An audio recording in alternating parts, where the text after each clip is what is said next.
Well, g'day. This Arvo, I'm going to be talking about the backwards law. And the backwards law states that wanting a positive experience is in actual fact a negative experience. And accepting a negative experience is in actual fact a positive experience.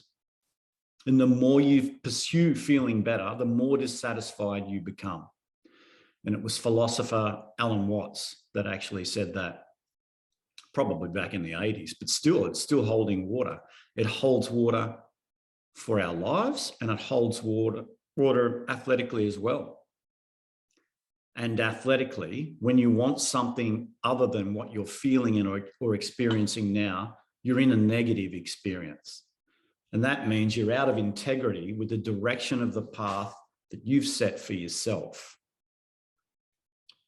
So it's about, I don't know, a little bit of self-awareness, right? So that we avoid self-sabotage. We avoid negative self-talk. It takes us away from our goals and our dreams. Because the negative self-talk and the wanting better is a hook, and it catches you like Velcro. And this wanting of positive experience has you in a negative gear ratio because you're always wanting something that seldom occurs. That golden moment where you feel fantastic. What a paradox it is then that accepting your negative experience is in fact the road to feeling the way you want to feel. Wow, what a paradox. Just to sit with that for a moment. Give it some space, look at it. And it comes down to one word, right? It comes down to the word growth. And growth occurs in the presence of the attention that you bring when you are most challenged, not when you're most comfortable. So you could say we learn a lot more about, or at least from feeling bad, than we do from feeling good.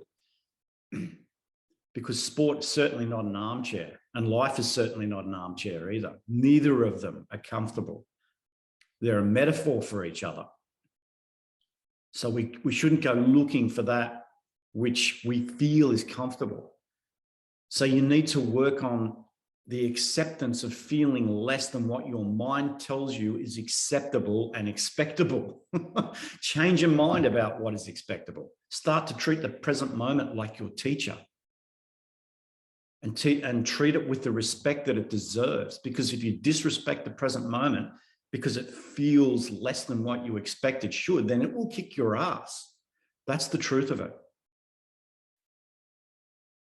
You know, I'm not a teacher. Life is a teacher. This acceptance is a teacher. This non-resistance is a teacher. Because you don't want a situation where all you're teaching yourself is how to resist the moment as it is. That takes us in circles. I mean, if you look at it, if you really look at it, how often do you do that? How often are you in resistance? How often are you expecting something to feel a certain way or expecting it to be a certain way? This whole realm of shoulds, right? We sleepwalk through a myriad of choices every day, hundreds of them. Moments where we choose to accept or resist. And what change has resistance ever brought to your life? What good does it do? What change has worry and rumination ever made to a situation, for example? Has it ever helped?